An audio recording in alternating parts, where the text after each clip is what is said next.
Greenville is known as the heart and soul of the Mississippi Delta, a region famed as the birthplace of the blues. It's also the poorest corner of the poorest state, with a population that's halved since 1940 as jobs have vanished. At one time, Washington County was known as the cotton capital of the world, but now only the Avon gin remains.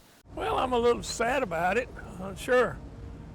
Certainly not angry about it.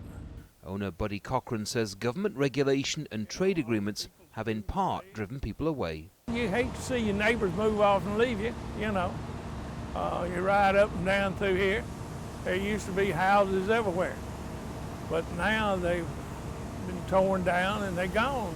Like many here, fishing guide John Thomason has more than one job but still struggles to get by. He fondly remembers the days when the Delta was full of opportunities. Gosh, I look at it, all the memories that I had on this lake growing up. And laments that so many jobs have gone overseas.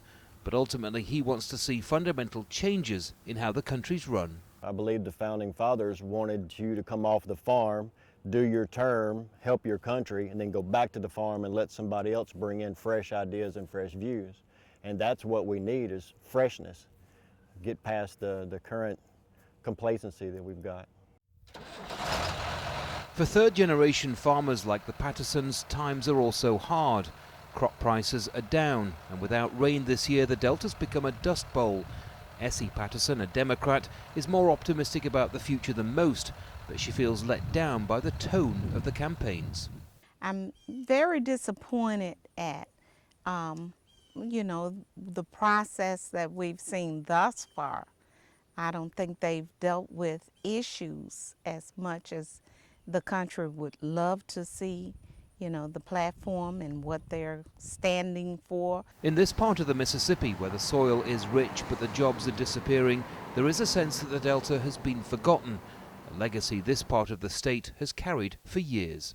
For generations, the Mississippi Delta has been a byword for poverty and struggle, and that's not surprising when you consider the lack of investment, the lack of jobs, and the staggering amount of people that have simply left the region. And the sad truth is, no matter who becomes the next president, little is likely to change here. Andy Gallagher, Al Jazeera, Greenville, Mississippi.